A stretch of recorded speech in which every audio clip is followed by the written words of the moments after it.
Bien, Muy bien. comencemos. Estamos muy contentos acá de estar con Steph Papin. Ella nos va a contar después quién es. Ella es de España.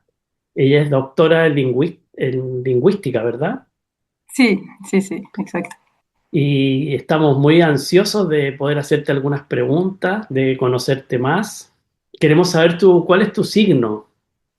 Mi signo es este, así por las pecas. Sí. Bueno, mi Mm. signo es este, así, ahí en los Ajá, dientes. muy bien. ¿Y Álvaro? Bueno, mi apodo, al principio, primero, cuando era niño me colocaron así, perdón, pero lunar, ya. A ver. Pero como todos tienen apodo así, así, así, ya. Mm. Cambiémosle algo característico. El nombre Ajá. inicial de la A, Álvaro, y en el dedo del Ah, pulgar apuntando al lunar. Este es mi apodo, ese es mi signo. muy Gusto. bien. Súper. Cuéntanos, Steph, acerca de qué es lo que tú haces, tu carrera profesional, qué estás haciendo actualmente, para Muy bien. conocerte un poco desde el punto de vista Sí, profesional. vale. Pues yo soy profesora en la Universidad de Rey Juan Carlos en Madrid. Soy profesora en el grado de lengua de signos española y comunidad sorda. Se llama así, es un grado para estudiantes que quieren dedicarse a profesionales de la interpretación, traducción o la lengua de signos, porque también tenemos opciones que van hacia la educación en lengua de signos, ¿vale? O sea, entonces, bueno, pues yo doy clase en este grado a diferentes niveles. Empecé en 2018, que el grado realmente se creó en el 2016. Antes no existía estudios universitarios de lengua de signos ni de la formación de intérpretes, no era universitaria. En España era un ciclo formativo y ya eso desapareció para dar lugar a ese grado de lengua de signos española, ¿no? Entonces, es el único que hay en toda España. En la Universidad de Barcelona hay estudios de lengua de signos catalana, que es una optativa, ¿no? Pero como estudios de lengua de signos y para la formación de intérpretes, pues es la única existente en todo el territorio español. Y por tanto, pues tenemos estudiantes que vienen pues de, no solo de Madrid, sino de, pues, de todo el territorio. Y yo doy clases, empecé en el departamento de lingüística, daba clases de lingüística aplicada a las lenguas de signos y demás. Y desde este año estoy dando clase en el departamento de educación, porque el grado hay diferentes departamentos, Ujú. ¿no? Que la mayoría estamos en educación porque es donde está escrito el grado, pero también en lingüística y demás. Entonces ahora doy clases de interpretación, diferentes ámbitos de interpretación, como el de salud o el de artes y humanidades, bueno, o las técnicas de interpretación en sí misma, ya que yo soy también intérprete, ¿no? Yo me Ah, formé a la profesión de intérprete en lengua de signos francesa, porque, bueno, pues como podéis escuchar un poco, quizás tengo un deje en el acento que es francés, porque yo nací en Francia, crecí en Francia, en el norte de oeste, en la ¿en Bretaña, no qué sé si os ciudad? suena, Sí, la en verdad, Rennes, sí. ¿En qué ciudad? Rennes. Es Rennes. como, sí, el Sí. norte-oeste. Si está París, pues al oeste, ¿no? Bueno, es una ciudad pequeña, no es muy grande, pero bueno, es muy turística, es muy bonita. La Bretaña tiene ahí sus encantos del mar y demás. Pero claro, yo viví ahí pues, hasta bueno, en diferentes zonas de Francia, en verdad, y trabajé como intérprete allí, me formé como intérprete, trabajé unos años como intérprete y luego me vine a Madrid, a vivir a Madrid. Y, eh, y bueno, pues tenía este interés, ¿no? Por seguir en contacto, porque bueno, pues yo en Francia, mi familia es sorda, trabajé como Ah, intérprete. ¿verdad? ¿Quiénes de tu familia son sordos? Mis padres, los dos, Oh, mis les dos padres. coda. Entonces, bueno, pues eso, ¿no? La lengua de signos francesa es bueno, pues mi lengua materna realmente, ¿no? Junto con el francés, digamos, por ser la lengua mayoritaria y mi lengua de educación, ¿no? En el que pues el colegio y demás. Por tanto, bueno, cuando llegué a España tenía mucho interés de también juntarme y socializar y aprender la lengua de signos española, ¿no? Y bueno, pues como llevo muchos años ya la lengua de signos española es parte de mi registro lingüístico como el español, digamos, ¿no? Como el castellano. Súper. Oye, ¿sabes Y que vi una noticia hace poco, o sea, ayer, que algo se hizo oficial en España sobre la lengua de señas? sí, acaban de reconocer el marco, bueno, no sé si funciona. En Europa tenemos un marco europeo de las lenguas que es Sí, sí como, lo ¿sabéis? conozco. Los niveles, ¿no? De A1, A2, B1, B2, C1, C2. Bueno, son niveles eh, para todas las lenguas. Cuando, por ejemplo, las escuelas de idiomas oficiales y demás se Ujú. utiliza este marco para enseñar a diferentes niveles. Pues se acaba de reconocer ese marco en el caso de la lengua de signos española y las competencias y el diploma, ¿no? Que permite, Oficial, digamos. pues, exacto, que permite acreditarse. Si uno quiere acreditarse a tener un título oficial de lengua de signos, pues ahora ya lo puede hacer a través Ah, de sí. este nivel, ¿no? Y este título, este diploma de lengua como cualquier lengua, ¿no? Ya que es una lengua oficial Sí, sí, eso también. Y había eso, visto las noticias así de pasada, lo encontré muy eso es, interesante, como sí. que es nuevo, es de esta semana, de estos Ujú, días, ujú. 2, 3 días atrás. Sí, exacto, sí, sí. Entonces, bueno, pues es verdad que es una buena noticia porque en el sentido de que nosotros siempre en la universidad, por ejemplo, nos adscribimos a ese marco europeo de niveles de la lengua de todos modos, o sea, funcionamos con ello, pero Sí, no había un reconocimiento oficial que te permita, siempre había, pues, por ejemplo, ¿no? O sea, es un ejemplo muy representativo de la propia universidad, de los profesores, cuando nos acreditamos para una plaza en la universidad y que queremos, por ejemplo, como profesora ahora del grado, yo necesitaba demostrar, acreditar mi nivel de lengua de signos. Yo no tengo nada que lo acredite, ya que tengo un título de lengua de signos francesa y la lengua de signos española, pues digamos que yo la he aprendido cuando, ya sabéis, cuando ya se sabe una lengua de signos, sí. realmente es otra cosa, ya lo aprendemos de forma mucho más informal y mucho más fácil y tal. Pero no tenía ningún papel que me lo acreditaba. Entonces pedí a una amiga que trabaja en una asociación que me hiciera un papel, oye, pues tú di que yo tengo este nivel, pero era todo así, porque no había un reconocimiento oficial donde tú puedes decir, como el francés, como decir, o el inglés, hacer una prueba que realmente acredite tu nivel de lengua de signos, ¿no? En este caso, la lengua de signos española. Entonces, bueno, es eso, es Claro. una... Entonces, o sea, esta es una pregunta más personal. Sí, sí. ¿Qué lugar ocupa la lengua de signos en tu En mi vida? vida, ¿no? Sí. Pues, a ver, una parte muy tanto personal como profesional, pues es una lengua sí, es una lengua de mi registro a todos los niveles, porque, o sea,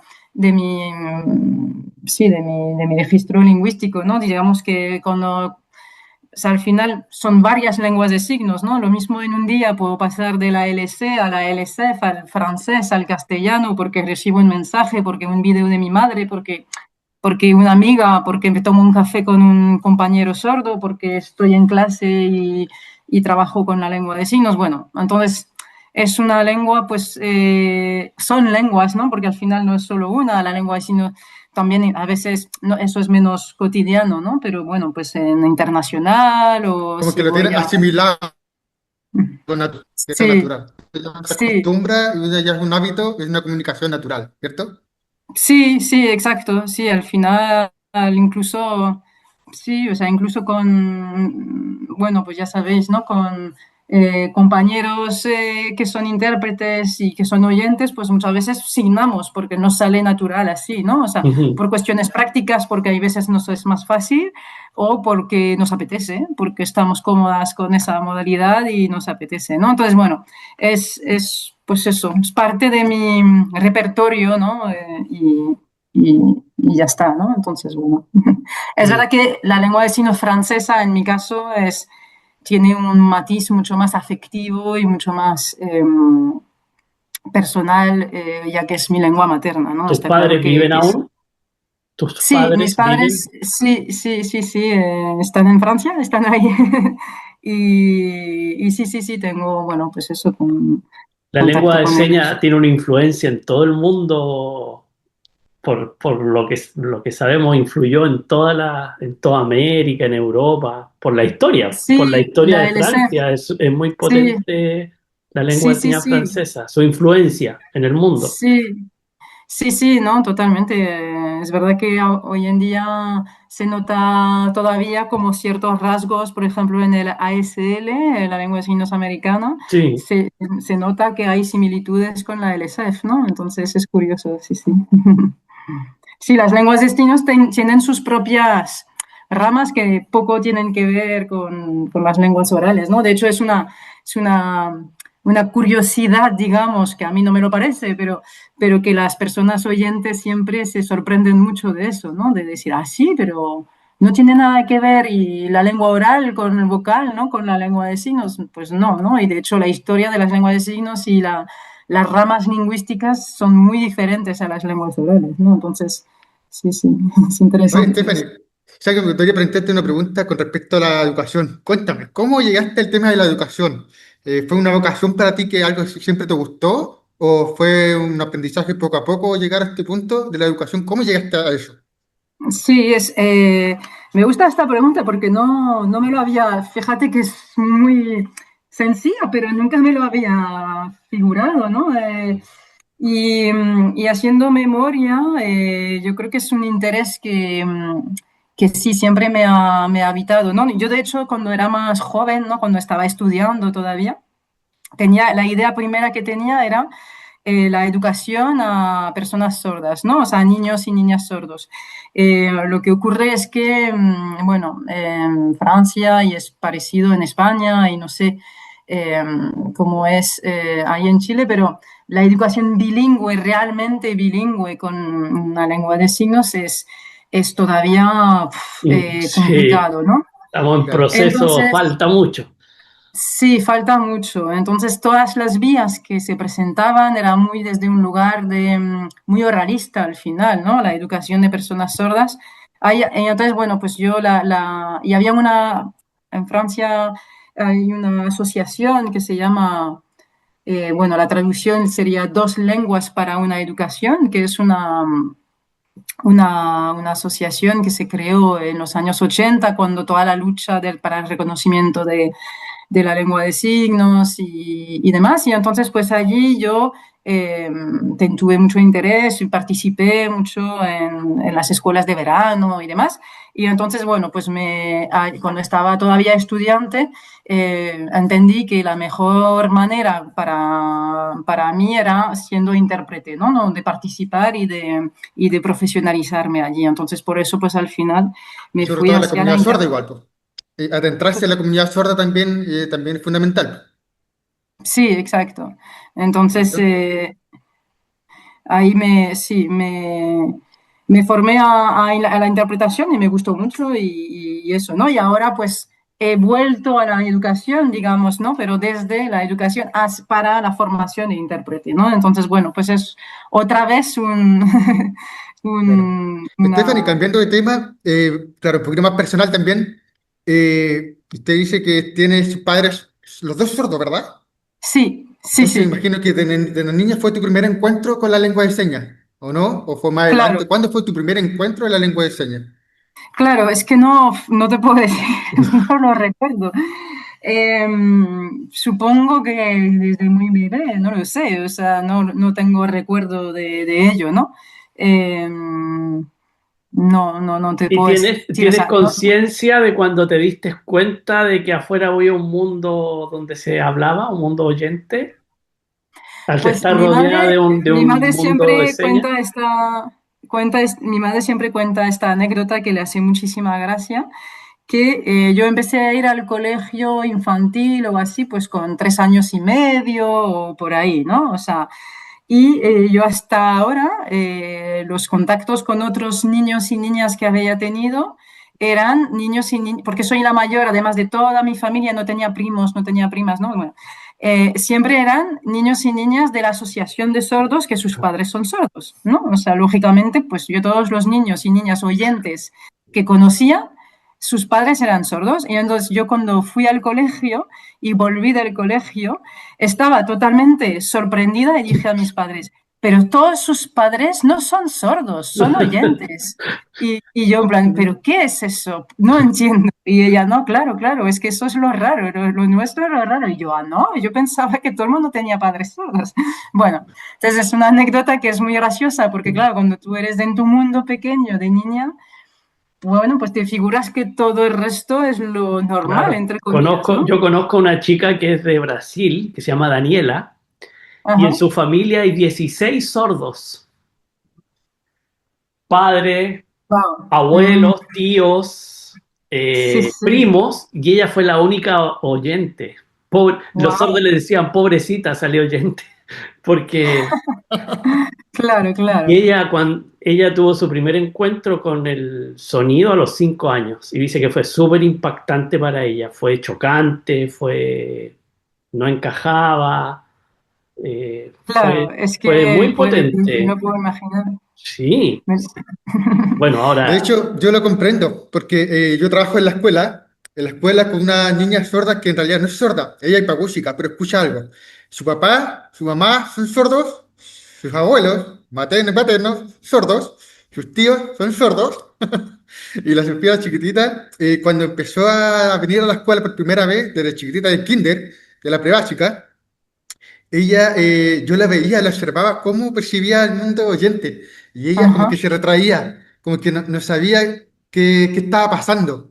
Entonces, era un claro. mundo totalmente distinto, opuesto. Entonces, me imagino que te pasó a ti, Stefan, igual, porque es un mundo totalmente opuesto, diferente. Entonces, en base a a esta conversación, quería preguntarte, bueno, bueno, ya lo explicaste, lo resumiste, ¿qué significa crecer o vivir entre dos mundos lingüísticos? Y cómo Ajá. influye esto en la mirada que tiene en el mundo y en tu investigación? ¿Qué te ha enseñado a ti y la comunidad sorda? Ujú. Pues, a ver, es difícil de resumir porque son muchas cosas, pero realmente es estar en una intersección, ¿no? O sea, y estar en una intersección hace que seamos, es estar, bueno, de hecho cualquier persona oyente al final, ¿no? Que se acerca a la comunidad sorda empieza a tomar conciencia de que existen, ¿no? Esos dos mundos. La mayoría de las personas no son conscientes de ello, ¿no? Simplemente pues no se paran a pensarlo ni nada. Entonces, crecer ahí en esta intersección, ¿no? Digamos, donde pues al final lo normal es pues tener padres sordos, ir a la asociación de sordos, ver la forma de la cultura, la comunicación, todo lo que, pues la forma de relacionarse, todo, ¿no? Y eso es más normal que otra cosa, sino que, bueno, cada vez vas tomando conciencia de que no, ¿no? De que existe una mayoría normativa que no es así, ¿no? Entonces es tomar conciencia de lo un poco lo único y lo diferente que es ¿no? Lo propio. Entonces esa intersección pues te hace cada vez más consciente y te hace más responsable pues de estar ahí, ¿no? En esa frontera. Por tanto, pues al final ahí pues asumes esos roles como de mediación cultural, lingüístico, eh, bueno, pues al final las personas de la comunidad sorda, siendo una comunidad minoritaria y en muchos casos minorizada, ¿no? sí. Hace que pues es un lugar al final, es un lugar, pues sí, de enunciación propio, ¿no? Muchas veces es como, claro, tenemos una mirada que es a la vez de las dos partes, pero a la vez de ninguna también, porque a nivel identitario muchas veces es eso, ¿no? O sea, yo no soy oyente, pero tampoco soy sorda, entonces, ¿qué soy?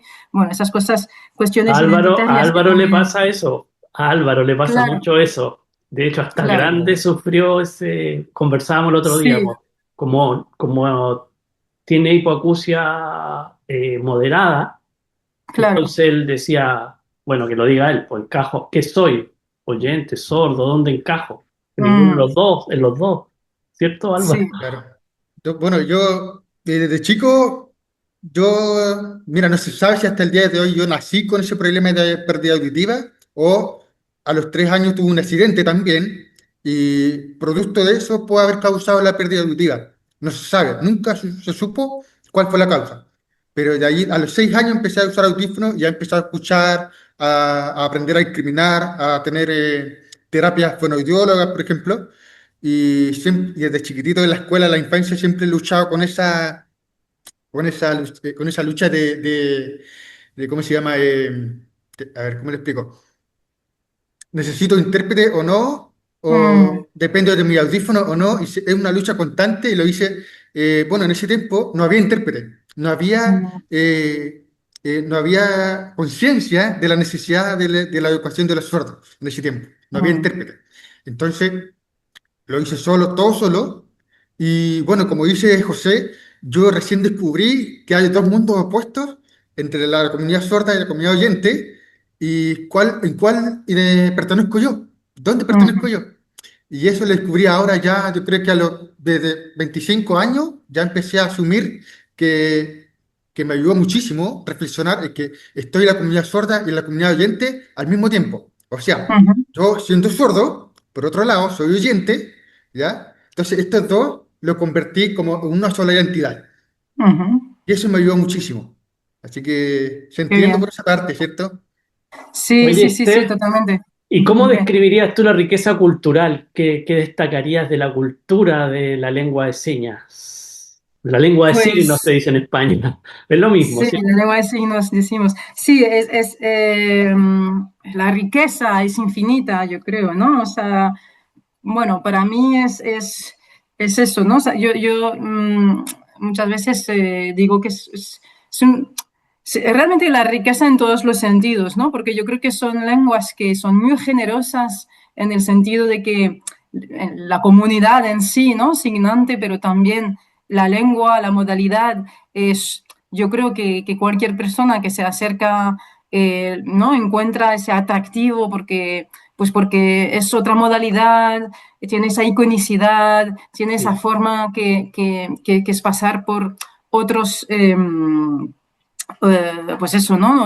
Otros articuladores que no tienen las lenguas orales, ¿no? Y entonces yo creo que eso es muy particular y hace que sea muy accesible en el sentido de que crea, ¿no? Ese interés y a la vez más conocemos y más nos acercamos y más nos adentramos en, en ella y más nos damos cuenta realmente de la infinitud que tiene, ¿no? Es decir, más estudiamos, yo como me maravillo cada vez de los con estudios lingüísticos y hay todavía tanto por hacer, porque Sí, bueno, es verdad que estamos, los estudios estamos lingüísticos, comenzando recién eso, está claro, recién empezando. totalmente, entonces hay tanto por hacer que es infinito y es maravilloso, ¿no? A la vez. Entonces, bueno, pues yo creo que esa riqueza está todavía aún por descubrir, aunque lo sabemos, ¿no? Lo sabemos porque lo sabemos, no hay duda, ¿no? Indudible, pero sí hay todavía muchas cosas por descubrir de la propia idiosincrasia de las lenguas de signos, de sus estructuras lingüísticas y demás. Y eso es, bueno, pues es una maravilla, ¿no? Y poder trabajar y dedicarse a decir, voy a intentar trabajar sobre un Claro. aspecto pequeñito, que sea muy pequeñito, pero eso ya me va a llevar mucho, A ¿no? mí lo que me encanta de la lengua de señas, bueno, el Álvaro, el Diego también sabe, es el humor. Y la lengua Sí, de señas comparte un humor así a nivel mundial, digamos. No, me encanta, no sé, como es icónico, sí, el humor está en el proceso más que en el final. exacto. No sé, me encanta Sí, esa parte de la lengua de señas. sí. Y A mí, de hecho, es una cosa que me gusta también enseñar cuando enseñamos, cuando estoy en la parte de lingüística en clases sobre la, toda la parte pragmática de la lengua ¿no? de la lengua de signos y demás, y de explicar cómo funciona el humor, ¿no? Y que es muy diferente. De hecho, yo me recuerdo, o sea, con mis hermanos y hermanas, una cosa que nos encantaba era contar un chiste a nuestros padres y ver su reacción totalmente ¿Qué no me está hace pasando? gracia, ¿no? Pero de la misma manera, yo algo que en lengua de signos me hacía mucha gracia y contarle o compartirlo con personas que Sí, te es dicen, no verdad. entiendo, ¿no? O sea, ¿cuál es la broma? Y dice, claro, es que funciona totalmente diferente, ¿no? Entonces, sí, Oye, sí, y en sí. tus años, pasando a otro tema, en tus años investigando la lengua de signos, la cultura, ¿qué has descubierto que te ha sorprendido? Quisieras Pues compartir con nosotros algo de sí, tu, que te haya llamado la atención. Yo sé que muchas cosas, pero algo que quieras compartir con sí. nosotros. Pues, a ver, es difícil como una sola cosa así en breve, pero diría como haciendo un intento, ¿no? de ir a lo esencial, hablaría de la resiliencia lingüística. La resiliencia lingüística es un concepto No lo que había escuchado. pues es muy interesante y yo creo que a lo mejor Álvaro te puede resonar porque es este término que hablamos de resiliencia en el sentido de que, pues digamos que para personas, por ejemplo, sordas que no han tenido contacto con una lengua de signos, pero incluso a una edad muy avanzada, ¿no? Cuando tienen un contacto con una lengua que les es accesible de forma natural, ¿vale? Hay un proceso de resiliencia lingüística que se, que se pone en marcha, ¿no? Digamos, y esa resiliencia no se puede, entre comillas, reparar eh, faltas de privación lingüística que han ocurrido en las ventanas de adquisición y que no ocurrieron con una lengua totalmente accesible y demás, ¿no? Pero sí hay algo que ocurre que es que las personas vuelven hay algunos, sí, como algunos a nivel neurolingüístico incluso, pues como entre comillas, canales, ¿no? Que vuelven a funcionar de una manera o sea, no es que vuelven a funcionar, sino que se activan de una manera que eso, como el lenguaje, sabemos que el lenguaje es universal, ¿no? Todo el mundo nacemos con la posibilidad del lenguaje, un potencial de lenguaje, ¿no? Digamos. Y luego es el input lingüístico que hace que se desarrolle, ¿no? Que se instale el software, digamos, ¿no? Sí, Entonces, en ese caso, cuando hay un contacto con una lengua de signos y no lo ha habido, pues hay un proceso de resiliencia que es como, y por eso personas sordas aunque no han tenido contactos con lengua de signos, sí que hay un hambre, una sed y un aprendizaje de esa lengua que se va a hacer de forma mucho más natural, mucho más rápido, mucho más evidente, ¿no? Que en sí, lo personas entendí. oyentes Lo que ent- no tendría, no, para quienes, pues es bueno, pues te puede gustar más o menos, te puede motivar más o menos, eso está claro, pero no hay ese proceso de resiliencia, ¿no? Y pues en mis estudios con personas codas también había un pequeño input, o sea, un pequeño, digamos, resorte de resiliencia también ocurría que tiene mucho que ver con eh, la propia historia de la persona, ¿no? Está claro que una persona o sea, que si has tenido contacto con una lengua de signos en tu infancia y luego la lengua mayoritaria, digamos, se impone porque es la lengua de la escuela, es la lengua además mayoritaria con todos los sentidos, ¿no? La sí. lengua bueno, que tiene más poder, sí, además las En la lenguas de lengua signos, colonizadora también se exacto, habla de eso. totalmente. Entonces, bueno, pues ahí puede quedar relegada la lengua de signos al ámbito familiar y poco más. Incluso se puede inhibir, ¿no? Ahí.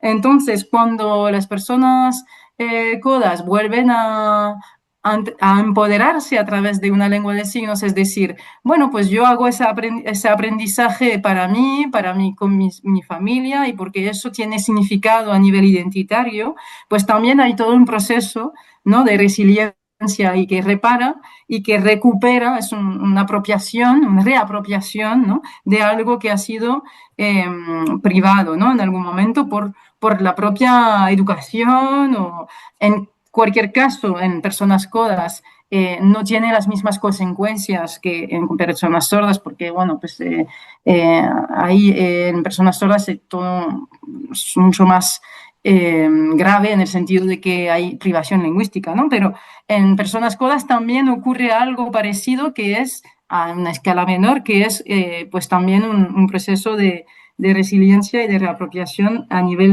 identitario, cultural, y también esa lengua resuena de una manera que no es lo mismo que para otros estudiantes, ¿no? Y es un poco, pues, mi tesis doctoral Claro, oye, qué bueno, porque, o estudiaba eso. sea, ahora que tú lo dices y le pones nombre, claro, yo lo he escuchado, le he preguntado a muchas personas sordas Uh de, -huh.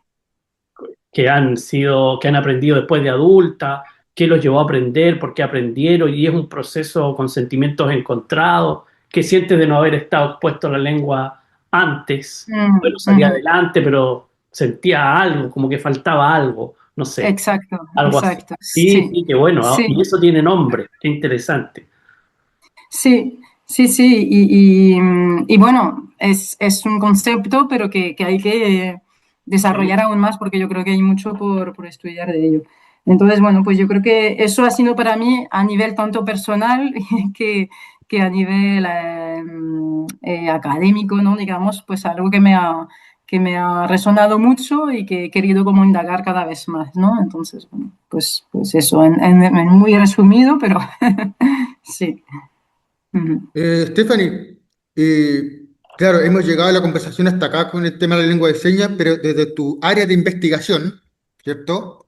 Ujú. Hay una pregunta que me llamó la atención que dice, ¿qué tan preparado está el sistema educativo para la diversidad real de sus estudiantes? ¿Está realmente preparado para eso? A ver, obviamente puede mejorar. Sí. Eso es Claro. así, ¿no?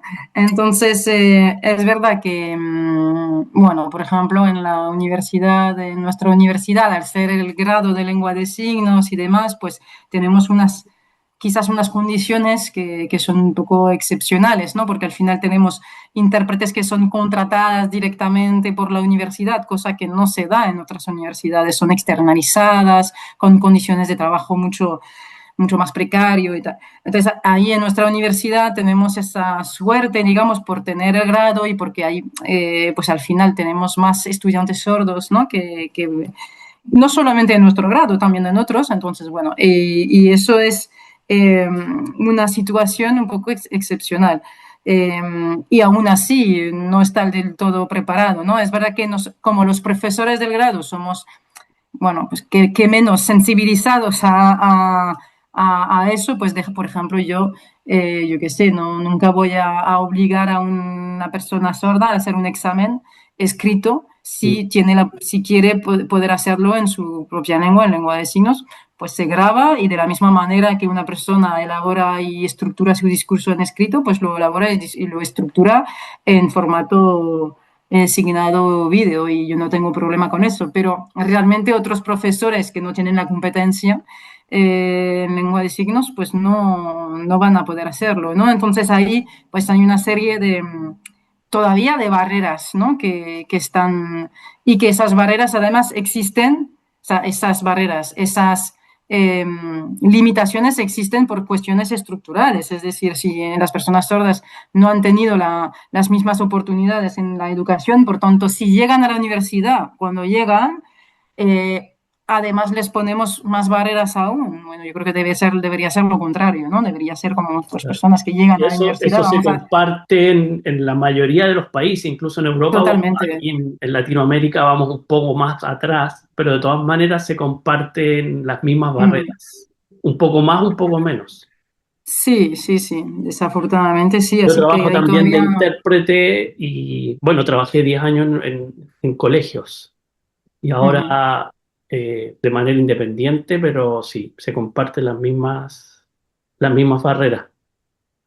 Oye, Mm, disculpe, sí, vamos eh, hablar un poquito de la historia de, claro, la investigación. Ha sido súper interesante, Poco, ¿cierto?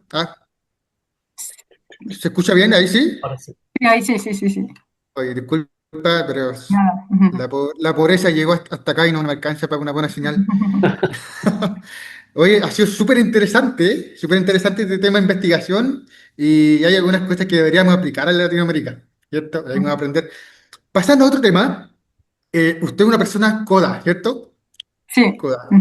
Hay una pregunta que me gustaría hacerle, ¿qué has aprendido investigando sobre personas codas que los intérpretes deberían entender mejor? Ajá.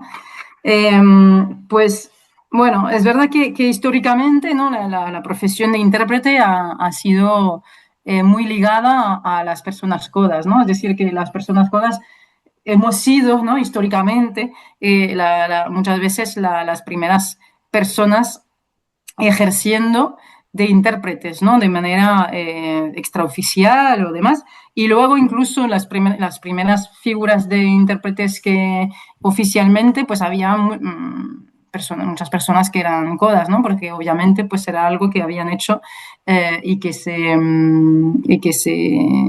bueno, pues que querían como sí, profesionalizarse, ¿no? Claro. Entonces es verdad que cada vez menos, ¿no? O sea, hoy, por ejemplo, en nuestro grado de lengua de signos siempre tenemos algunas personas codas, ¿no? O sea, pero bueno, pues si a lo mejor en un grupo de 20, pues habrá uno, dos estudiantes coda, ¿no? Entonces es verdad que no es tan así hoy en día y está bien, ¿no? O sea, las personas codas no tenemos por qué ser intérpretes, ¿no? Está claro. Pero es verdad que las personas codas que se forman a la interpretación lo hacen desde un lugar que no es anodino, ¿no? Viene de una historia, muchas veces puede haber una carga, puede haber ya una historia personal, puede haber, bueno, muchos, bueno, pues sí, acontecimientos propios, ¿no? Entonces, pues no es lo mismo, ¿no? Entonces, para intérpretes que muchas veces es un poco esa cuestión de que sí, somos todas, o sea, somos intérpretes, pero yo además tengo esa historia familiar, las cosas me resuenan de una manera, no lo sé, ¿no? Bueno, pues son ejemplos que hay veces que, no sé, ¿no? Yo decía, bueno, por dar un ejemplo, ¿no? Pero cuando yo trabajaba como intérprete, muchas veces no decía que era coda, ¿no? Porque, no sé, no decía que era coda, ni porque no quería como proyectar algo de las personas sordas hacia mí, porque decía, si digo que soy coda, pues bueno, a lo mejor existe un poco una proyección de que, bueno, los intérpretes codas es que son mejores, ¿no? Y yo no creo que sea necesariamente así, ¿no? Entonces, bueno, por empezar. Sino, y a mis compañeros y compañeras intérpretes era, bueno, es que tú, o sea, claro, hay una sí, una diferencia que se marca, ¿no? Y luego pensé, pero ¿por qué pasa eso? Y yo creo que hay una cosa que es justamente de decir, si no puedo decir lo mismo porque hay una persona que, si, ¿no? O sea, que se siente atravesada por eso, pues quizás es que no hay que decirlo, ¿no?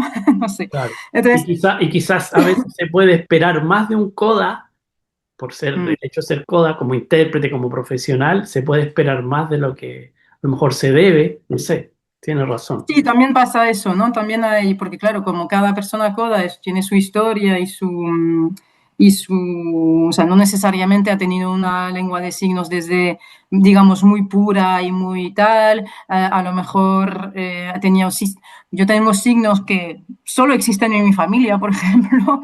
Entonces, bueno, pues eso ha sido como un proceso también de desaprendizaje, de aprender los signos como más estándares y demás. Bueno, hay muchas cosas, ¿no? Entonces, pues bueno, yo diría que las personas codas tienen mucho que aportar a la profesión en el sentido de que tienen eh, una experiencia personal de estar, de intermediación, y entonces tienen mucho conocimiento situado de haber estado allí y de justamente entender las tensiones, esas cosas que es muy difícil de explicar de forma teórica en clase, por ejemplo, y que se aprenden estando ahí en esas situaciones de cómo se distribuye el poder, cómo gestionamos las situaciones de interpretación, qué está pasando, que no se está ¿A qué te dicho, que no refieres se... con el poder? Perdón, ¿cómo se gestiona el poder? Eso me lo... Exacto, pues no lo sé, o sea, por dar ejemplos, ¿eh?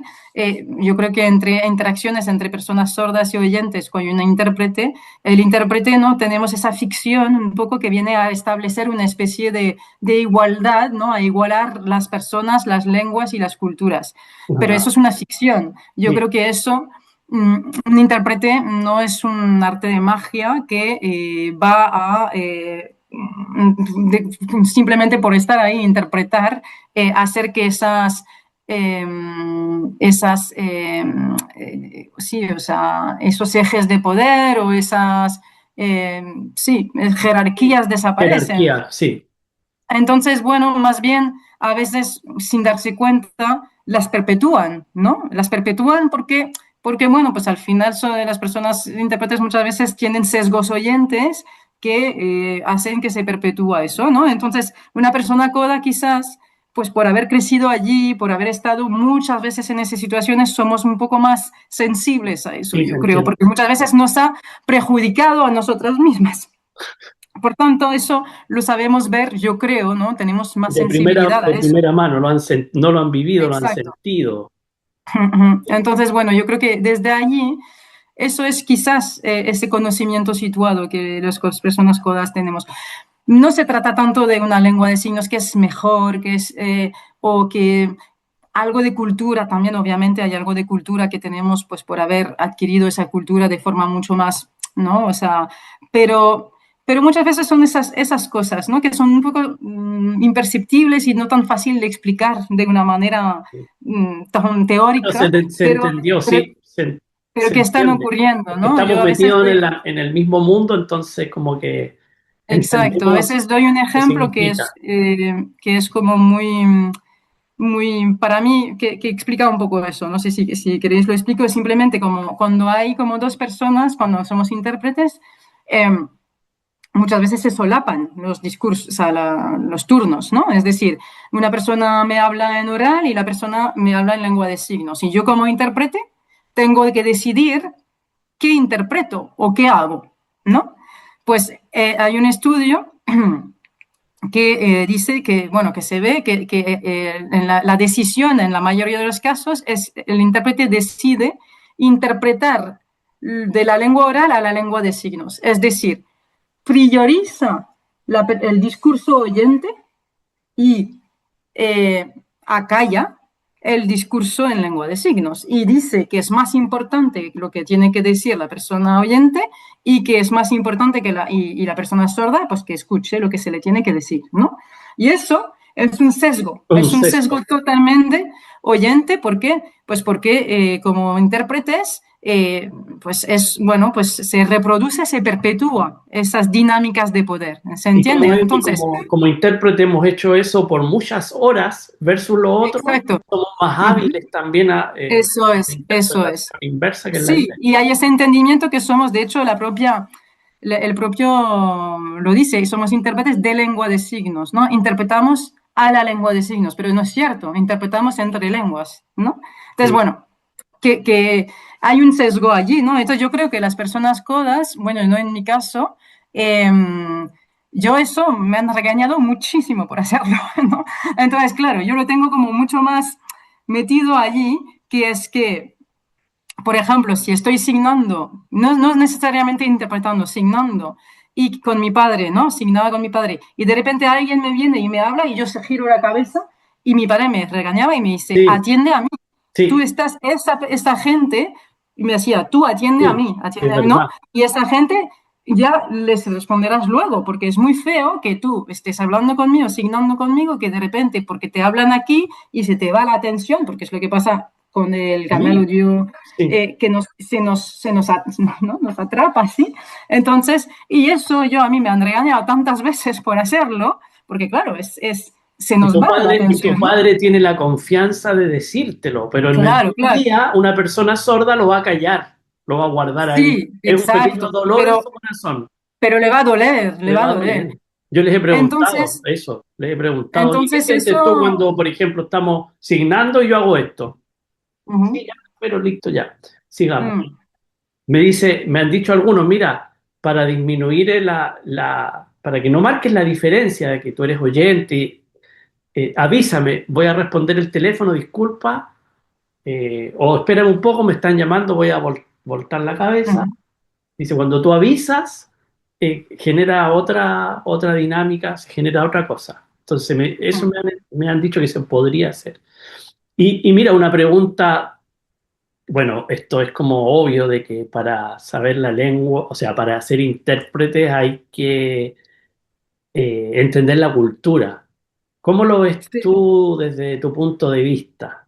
Que no solamente debemos saber el lenguaje, perdón, la lengua, Mm. sino también Sí. estar en contacto con las personas sordas, conocer su cultura, o si no, nuestra interpretación no va a carecer de sentido muchas veces. ¿Cómo lo ves tú Sí, en tu totalmente. experiencia? Sí, a ver, yo creo que evidentemente, ¿no? No, yo lo digo como cada día a las estudiantes, ¿no? Que es, eh, no se nos ocurre aprender, ser intérprete de una lengua entre el inglés y el español y no haber hecho un viaje, una estancia lingüística, no haber estudiado la literatura o haberse inmersado, ¿no?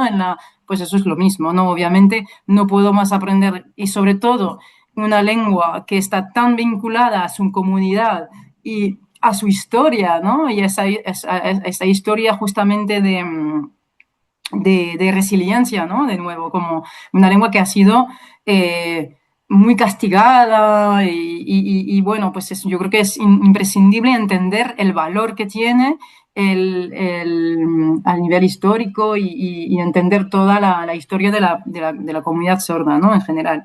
Entonces, bueno, yo creo que eso y luego a nivel profesional como intérprete, ¿no? Yo creo que hay una falsa creencia que confunde un poco la neutralidad del intérprete cuando ejerce como intérprete y la neutralidad del intérprete como, como persona en la comunidad lingüística. Y yo A creo que ver, son dos cosas me lo diferentes. explicas eso? Por Sí, favor. yo creo que, bueno, eso es, yo creo que ya es un modelo que ya no está tan en vigor, por lo menos aquí, que es el modelo del intérprete un poco más, el modelo eh, conducto, ¿no? El modelo conducto del intérprete que es, Sí. somos una herramienta, somos neutrales, interpreto y no digo mi opinión y demás. Eso, por supuesto, Tomo y digo y sí. traspaso. Tomo y Entonces, traspaso. bueno, ya sabemos que eso es un poco más complejo que eso, porque ese modelo conducto no existe de por sí, ¿no? O sea, no existe. No, sí, es un ideal, pero somos un prisma y eso pasa por nuestra propia, ya lo dice, interpretación, ¿no? Entonces, bueno, por tanto, pero bueno, sí aspiramos a ser los más neutrales Posible. posibles y objetivos posibles, ¿no? En nuestra interpretación. Eso es una cosa que yo creo que saber que no lo somos hace que podemos hacerlo mejor, por cierto, pero no, o sea, porque la Porque objetividad en tomamos sí, decisiones a cada segundo y exacto, esa somos decisión puede agentes estar también, influenciada por nuestro sesgo, nuestra cultura, eso nuestro es, totalmente. inconsciente. Sí, en el ejemplo que decía anteriormente, por ejemplo, si no soy consciente que yo he tomado una decisión que es priorizar cierto discurso frente al otro, si yo digo, no, si yo he sido neutra, es como, no, tú has tomado una decisión que ha sido interpretar uno y no el otro. Eso no es neutro para nada, ¿no? Por tanto, puedo asumir mejor mi toma de decisión como agente en la situación de comunicación, como intérprete, y digo, vale, yo sí soy consciente que he hecho eso, pues quizás luego a lo mejor lo puedo hacer en otro sentido, o puedo aclarar, o puedo decir, bueno, por cierto, anteriormente, y intervenir, y decir anteriormente, antes no he podido interpretar porque habéis hablado a la vez, por tanto igual quieres decir algo ahora, ¿no?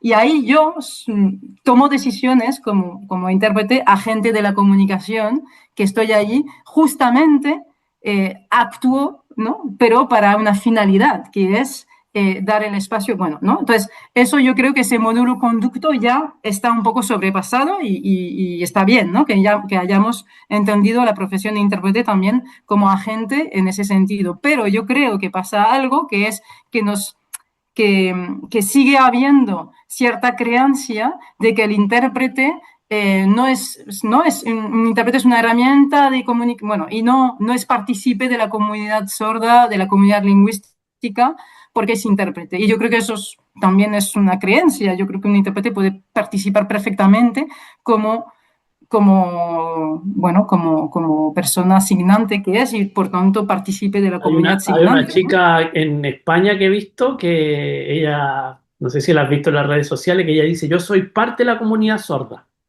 pero ella es Ujú. oyente, pero sus padres, su abuelo, Sí. no recuerdo bien, son todos sordos. Entonces dice, yo también como oyente soy parte de la comunidad, dice.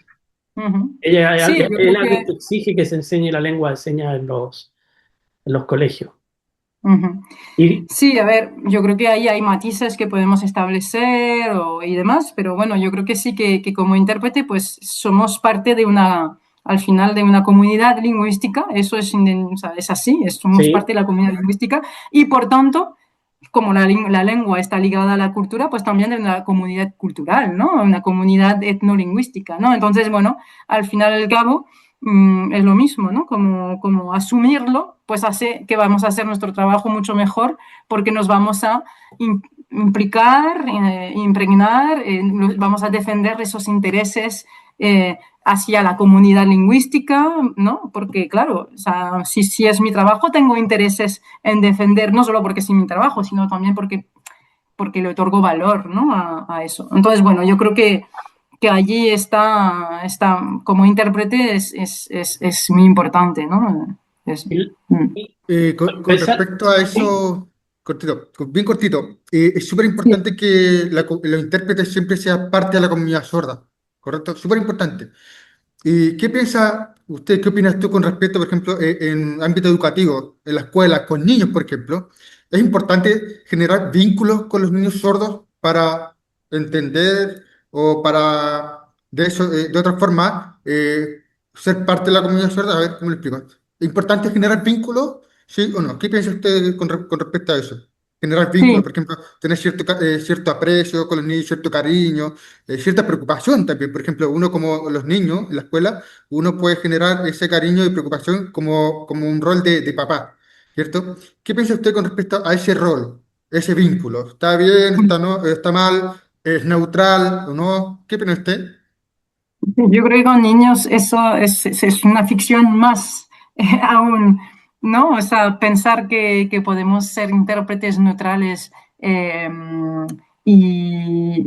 o sea, quiero decir que sin tener como una movilización, una implicación y ser educadores también, porque lo somos simplemente siendo un modelo, solo siendo un modelo lingüístico, por cierto, ¿no? O sea, como intérpretes en una aula, yo soy un modelo lingüístico para ese niño o niña, ¿no? O sea, entonces ya o sea, es de la misma forma, pues es mejor saberlo, ser consciente de ello y por tanto que sí, o sea, bueno, yo creo que también lo problemático es muchas veces que solo ser el único modelo en clase de esos niños y niñas, eso es un problema, ¿no? Yo creo que esos, pues eso, intérpretes para la educación, yo creo que no es lo más adecuado, debería ser profes, eh, profesores y profesoras sordos, eh, intérpretes pues hacia ya sea cierto nivel un poco más avanzado, ¿no? Porque yo creo que intérpretes en ámbitos educativos primarios, o sea, más pequeños, yo creo que no es adecuado. Entonces,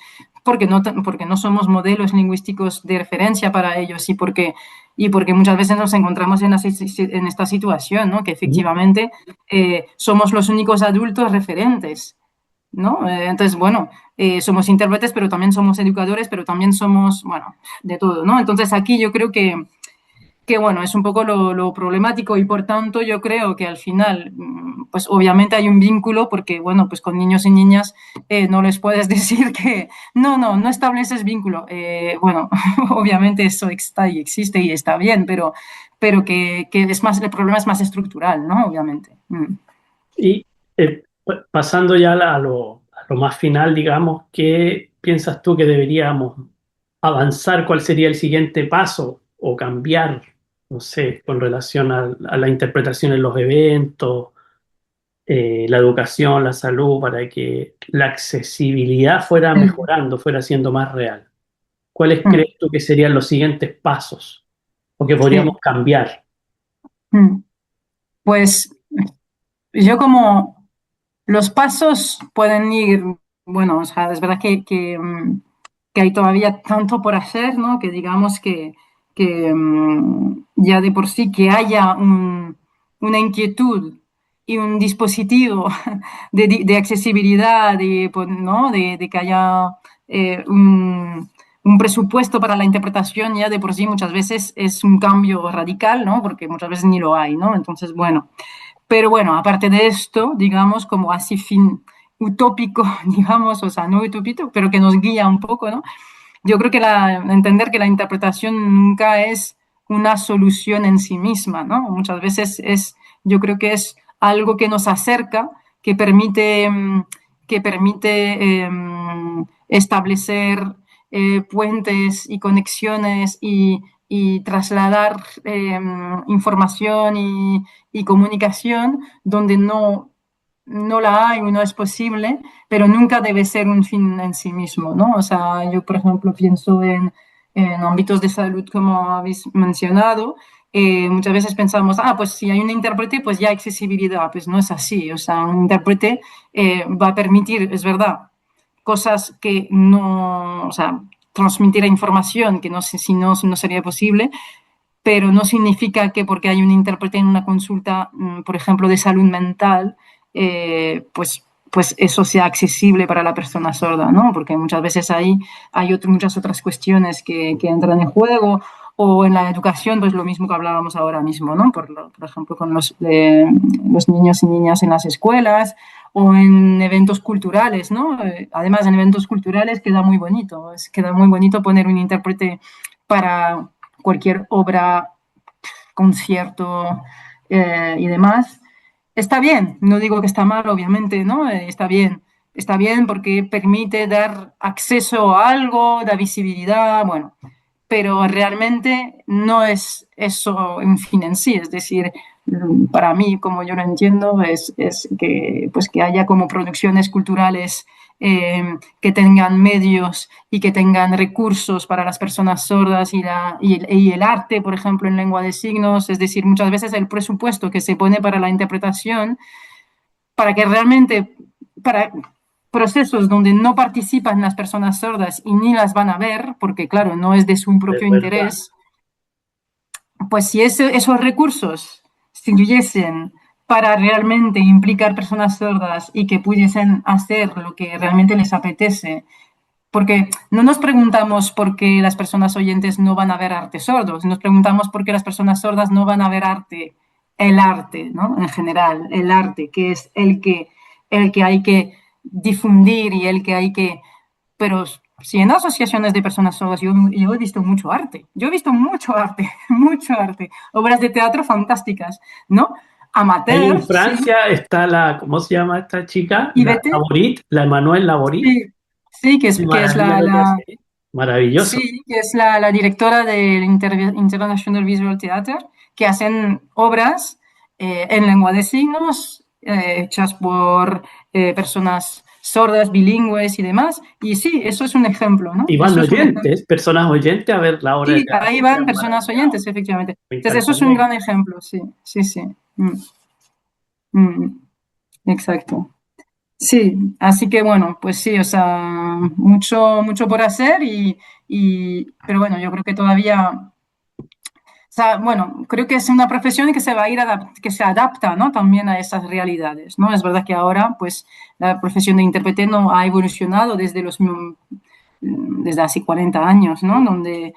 Porque las personas sordas hacen cosas que no hacían antes y por tanto la profesión también cambia. Bueno, pues todo eso es interesante, ¿no? Bueno, me encantaría que hubiera aquí en América, hablaba con unos chicos de Praga, de- que me decía, me encantaría ir a América. Y le decía que aquí no hay un festival de poesía, no sé, hace falta acá en América algo, que alguien financie algo así, que sea mundial. Mm, Vamos a ir, bueno, para terminar, vamos a hacer la última pregunta, ¿ya? Ha sí. sido súper gratificante, enriquecedora esta entrevista. Y me gustaría preguntarte, Stephanie, después de todo tu recorrido, ¿qué te motiva? ¿Qué te gustaría que un intérprete nunca olvidara? ¿Qué me gustaría que un intérprete nunca olvidase, ¿no? Vale. Exacto. Es una buena pregunta, es una buena pregunta. Em, ah, bueno, bueno, iba a decir justamente al hilo de lo que acaba de decir, ¿no? Que yo creo que la profesión de intérprete es o sea, se adapta bueno, pues como son profesiones que son de relaciones humanas, ¿no? Y por tanto, pues se adaptan a la realidad y demás. Y yo creo que las personas, o sea, yo casi me voy a atrever a hacer una generalidad de estas, pero yo creo que todas las personas intérpretes tenemos eh, esa gran capacidad de adaptación, ¿no? Una gran capacidad de flexibilidad, de adaptación, de empatía, y por tanto, eh, yo creo que el reto, ¿no? Que hay veces, no sé cómo está el movimiento asociativo intérprete en Chile, ¿no? Pero bueno, pues no sé, en España, por ejemplo, hay veces que encontramos ciertas resistencias a cambios, porque claro, porque siempre es así, ¿no? O sea, cualquier ámbito.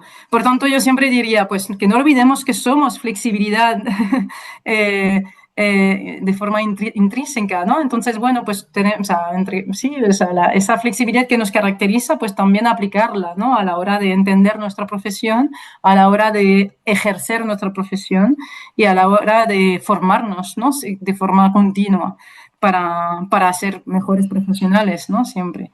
Eso es, bueno, no sé, por Sí, está cerrar bien, así. está bien.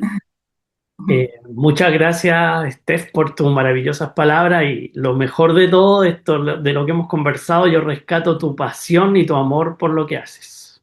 Que Muchas gracias, no fue sí, una es cierto. conversación desde lo técnico, sino desde una mirada humana en un mundo de tanta tecnología e inteligencia artificial. eh, Sí, es necesario, ¿verdad? Es necesario tener Sí, inteligencia humana ahora, crear un modelo sí. humano. Bueno, ya existe por ahí algunas personas que ofrecen inteligencia humana para Mm. competir con la artificial, así que estamos muy contentos de Merci beaucoup. ¿Cómo es en Igual, igual? en el ISEF lo hacemos así también, sí, igual. Así Vale, que sí, igualmente, muchas gracias por la invitación, un placer. Y bueno, estamos en contacto, cualquier por cosa. cualquier cosa. Súper, súper. Genial, Muchas Yo gracias. gracias ahora por voy a el dejar de tiempito grabar. y la oportunidad. Muchas gracias, de verdad. Este ha sido gratificante, ¿ya? Y claro, como dices tú, no perdamos contacto, ¿ya? Eso es. Quizá una pronta conversación podamos tener. Súper. Genial, perfecto.